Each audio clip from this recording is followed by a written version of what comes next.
Selamat datang di Virtual Spoiler. Jangan lupa like, komen, subscribe, dan follow. Chapter 637. 10 hari di langit yang sama. Liang Yuyi menunjukkan senyum yang jarang terlihat. Kalau begitu, tidak perlu buang-buang waktu lagi. Dia mengangkat tangan kanannya dan menunjuk ke langit. Seketika, pedang ilusi muncul di udara dan menebas ke arah Yung Xiao. Gerakannya bersih dan langsung tanpa keraguan sedikit pun. Meski sederhana, setiap gerakannya tetap terlihat indah. Senyum tipis terus terukir di wajah Yung Xiao, meski dalam hati ia menyimpan sedikit kekhawatiran. Bagaimanapun, di tempat ini banyak ahli yang hadir. Beberapa jurus tidak bisa dia gunakan dengan bebas, seperti tubuh emas yang tidak bisa binasa dan 3 teknik pedang. Kalau sampai seseorang melihat sesuatu yang mencurigakan, akibatnya bisa sangat fatal. Tapi bahkan tanpa menggunakan jurus-jurus itu, dia tetap tidak terkalahkan. Setidaknya, dia masih punya Little Gourd. Jika digunakan, dia bisa menghadapi ahli puncak kelas martial supreme, apalagi hanya Liang Yuyi. Di saat seperti ini, ia tiba-tiba merasa tindakannya terhadap gadis itu mungkin terlalu berlebihan. Duar, bayangan pedang jatuh dari langit dan menghantam tanah, menciptakan lubang besar. Dengan kilatan cahaya di bawah kakinya, Yung Xiao dengan mudah menghindar menggunakan gerakan kaki yang sangat indah. Liang Yuyi maju dengan langkah yang sama anggunnya. Sosok-sosok mereka tampak bergerak begitu cepat, bayangan mulai memenuhi seluruh arena. Mereka bertarung dalam jarak dekat, sampai-sampai sulit dilihat dengan mata telanjang. Meski begitu, sebagian besar ahli di sekitar mereka bisa menyaksikan setiap gerakan dengan sangat jelas. Gerakan Liang Yuyi sangat halus dan dalam. Lapisan cahaya merah tipis muncul di sekitar gaun hijaunya, dan serangan telapak tangannya datang perlahan namun beruntun, teratur dan penuh tekanan. Di sisi lain, Yung Xiao terlihat sedikit tertekan dalam pertarungan jarak dekat ini. Tapi meski begitu, dia tetap tidak berada di posisi yang merugikan. Dia berusaha menghindari benturan langsung dengan kekuatan telapak tangan Liang Yuyi. Perbedaan tingkat kultivasi mereka terlalu besar. Jika mereka bentrok secara langsung, dia pasti akan dirugikan. Melihat hal itu, Liang Yuyi pun berencana mengandalkan kultivasinya untuk menguras ki vital Yung Xiao terlebih dahulu.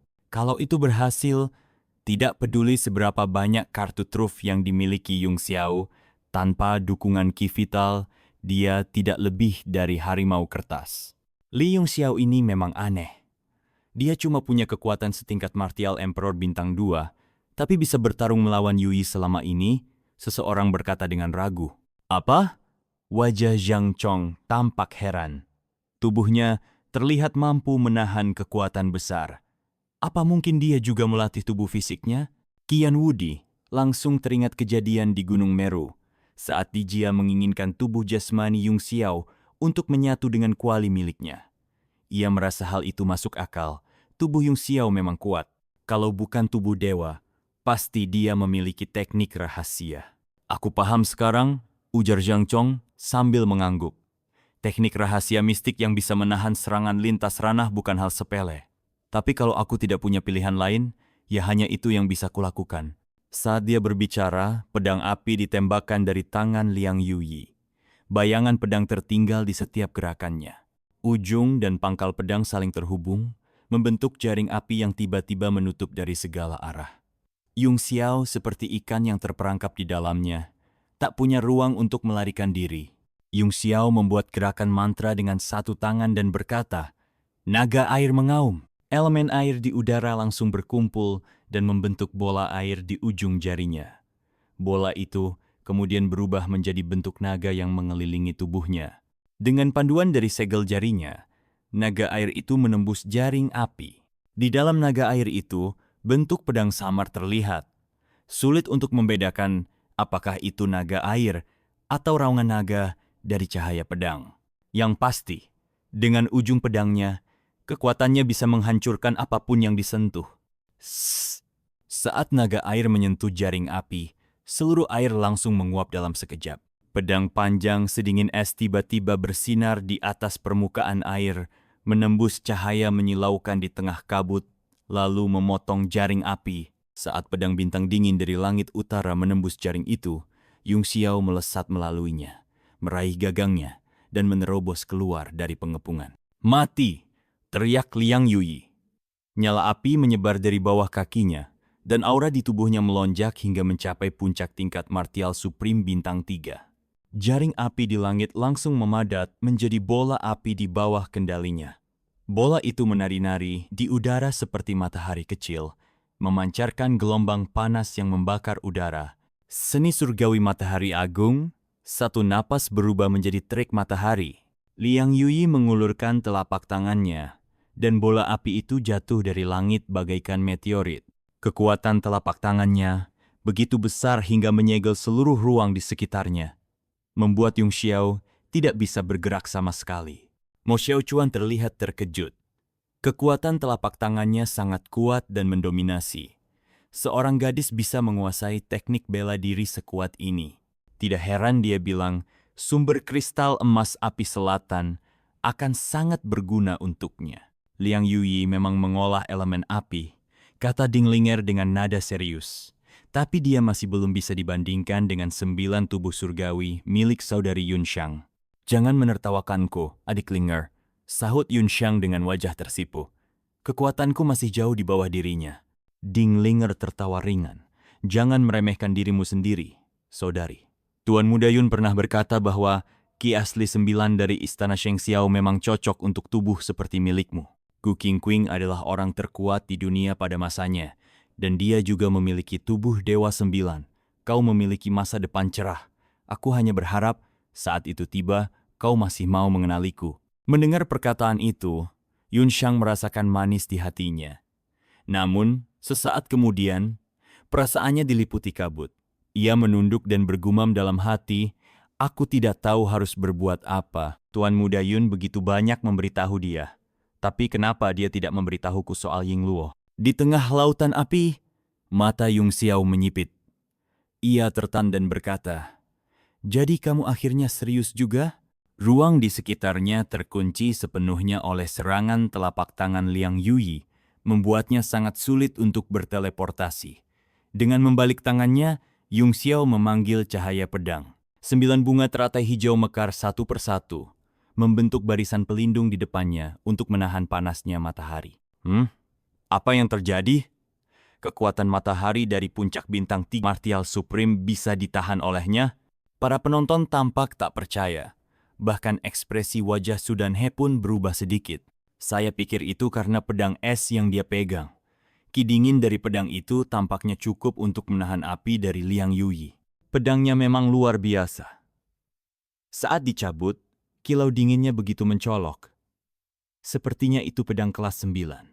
Seorang martial emperor menggunakan senjata mistik tingkat 9. Ini terlalu mewah. Dia pintar juga menipu gadis kecil itu. Kurasa pedang itu buatan si gadis dari perusahaan dagang Tianyuan. CK, baik uang maupun kecantikan dia dapat. Kenapa hidupku tidak seberuntung itu? Itu karena orang tuamu memberimu wajah seperti katak. Tanpa uang, menurutmu kamu bisa menarik perhatian perempuan dengan wajah seperti itu?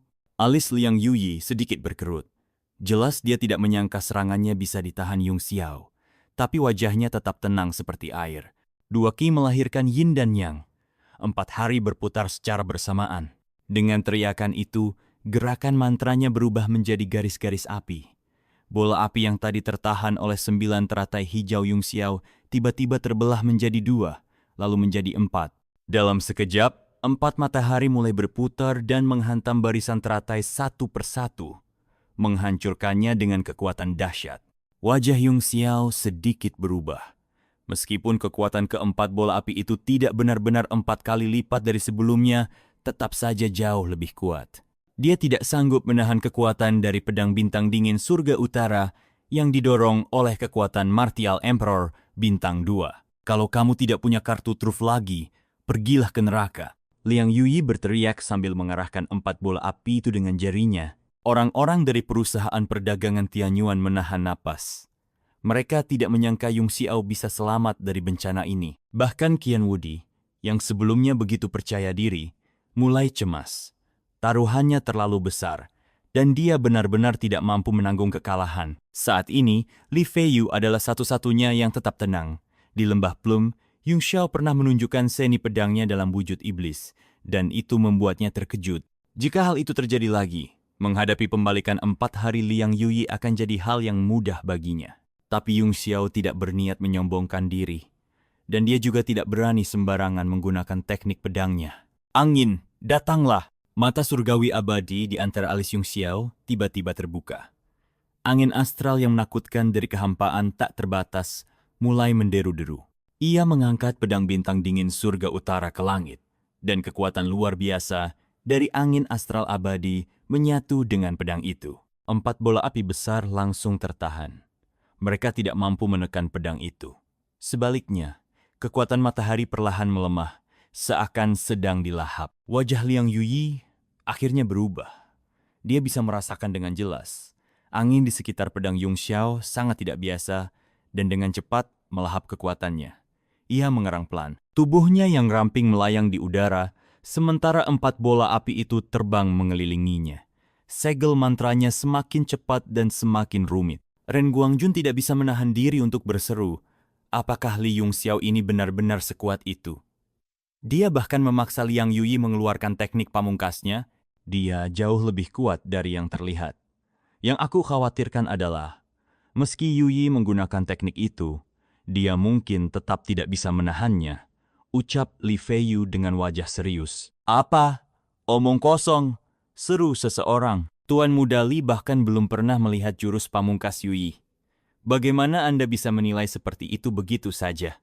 Sudanhe membalas dingin. Meskipun aku belum pernah melihat Yuyi menggunakannya, aku pernah melihat serangan pedang pamungkas Li Yung Xiao, kata Li Feiyu sambil tersenyum masam.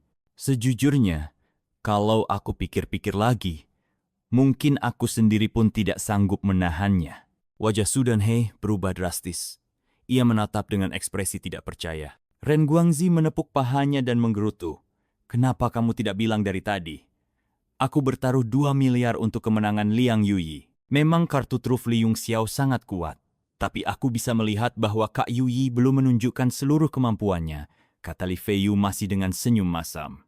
Peluangnya untuk menang masih sangat besar. Ketika segel tangan Liang Yuyi disebarkan, 4 bola api itu tiba-tiba membelah diri, menjadi 5, 6, lalu 7 suani. Pada akhirnya, mereka berubah menjadi 10 matahari yang menyala-nyala, saling beresonansi dan memperkuat satu sama lain. Ini benar-benar suani. Seperti yang kuduga, 10 matahari di langit. Seru seseorang. Wajah Qian Wudi menjadi serius. Aku tidak percaya dia benar-benar sudah mencapai alam kesempurnaan hebat. Bakat gadis kecil ini benar-benar menakutkan. Ujar Zhang Chong terkejut. Yung Xiao dalam masalah sekarang. Aku benar-benar ingin tahu bagaimana dia akan menghadapi 10 matahari Tongtian ini. Kau pikir itu bisa ditahan? Wajah Sudanhe penuh dengan ejekan dan dinginnya penghinaan. Tentu saja itu akan dihancurkan. Bangkitlah. Liang Yuyi mengangkat tangannya ke langit. 10 bola api besar itu melesat dan perlahan naik ke angkasa. Tiba-tiba, seluruh langit dipenuhi cahaya merah, dan 10 matahari muncul di atas kota Songyue, menggantung tinggi di langit. Terima kasih sudah mendengarkan Virtual Spoiler. Sampai jumpa di pembahasan berikutnya.